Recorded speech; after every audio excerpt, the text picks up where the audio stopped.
कल की अवतार के 4 शक्तिशाली अस्त्र। दोस्तों, महाभारत काल में ऐसे कई शक्तिशाली अस्त्र थे जिन्हें कोई नष्ट नहीं कर पाया और देवताओं द्वारा उसी समय धरती पर कहीं छिपा दिया गया ताकि वो किसी के हाथ न लग सके।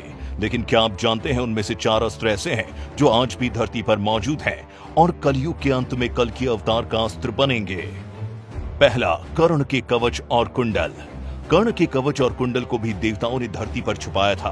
सोचिए कर्ण का वो कवच और कुंडल कितना शक्तिशाली रहा होगा जिसने भगवान श्री कृष्ण को भी ये सोचने पर मजबूर कर दिया था कि कर्ण से वो कवच और कुंडल कैसे लिए जाएं। तभी तो श्री कृष्ण के आदेश पर अपने पुत्र अर्जुन को बचाने के लिए इंद्र ने ब्राह्मण का वेश धारण कर कर्ण से वो कवच और कुंडल छल से ले लिए।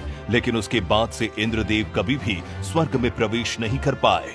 इस कवच और कुंडल को आज भी पुरी के निकट कोणार्क में छिपाया गया है, लेकिन आज तक इस तक कोई नहीं पहुंच पाया। कहा जाता है कि कलयुग का अंत करने के लिए भगवान विष्णु जब कल की अवतार लेंगे तो ये कवच और कुंडल धारण कर ही वो कलयुग का अंत करेंगे। अश्वत्थामा की मणि।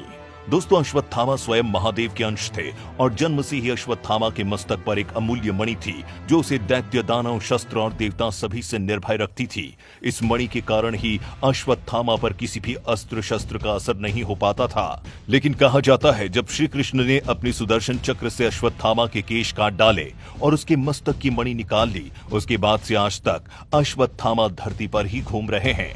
किंतु जब भगवान विष्णु कल की अवतार लेंगे तभी वो कलयुग का अंत कर अश्वत्थामा की मणि वापस करेंगे और अश्वत्थामा भी धर्म की स्थापना में भगवान कल्कि की सहायता करेंगे।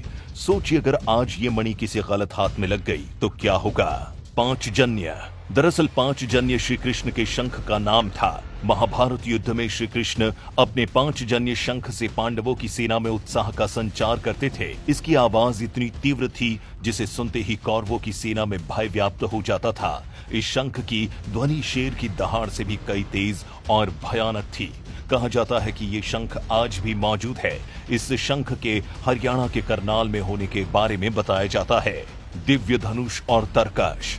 दधीची ऋषि की हड्डियों से 3 धनुष बने, गांडीव, पिनाक और सारंग, जिनमें से गांडीव धनुष अर्जुन के पास था। माना जाता है कि गांडीव धनुष की टंकार से सारा युद्ध क्षेत्र गूंज उठता था। अर्जुन को ये धनुष अग्नि देवता से प्राप्त हुआ और अग्नि देवता को ये धनुष वरुण देव से प्राप्त हुआ था।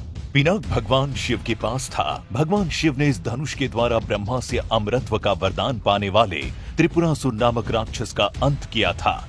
कहा जाता है कि शिव ने इसी धनुष के केवल एक बाण से त्रिपुरासुर के 3 नगरों को ध्वस्त कर दिया था।